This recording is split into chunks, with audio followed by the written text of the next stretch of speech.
Ils ont été les vedettes du spectacle, applaudis chaque année par les milliers de visiteurs du Marineland d'Antibes. Un an après la fermeture du parc, l'avenir des 12 dauphins et des 2 orques était au cœur des débats hier lors d'une réunion au ministère de la Transition écologique. Le sort des dauphins a été tranché. En 2027, ils seront accueillis au sein du zoo de Beauval dans le Loir-et-Cher. Nous proposons de réaliser sur 2,5 hectares plus de 10 000 m² de bassins, plus de 10 bassins, dont 3 immenses lagons représentant l'océan Atlantique, la mer Méditerranée et les tropiques. Ce sera un centre d'accueil et de sauvetage de dauphins conçu pour l'éducation du public et la recherche scientifique.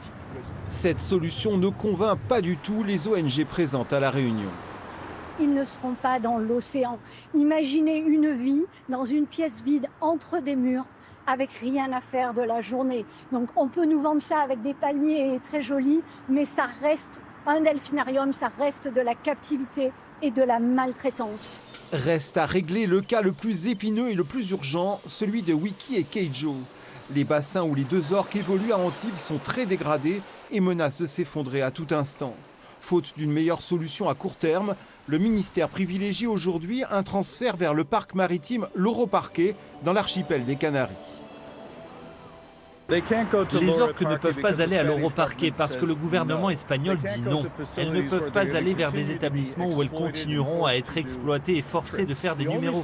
La seule solution est de créer un sanctuaire européen quelque part le long des côtes. Il y a 180 000 km de littoral. On peut trouver un endroit.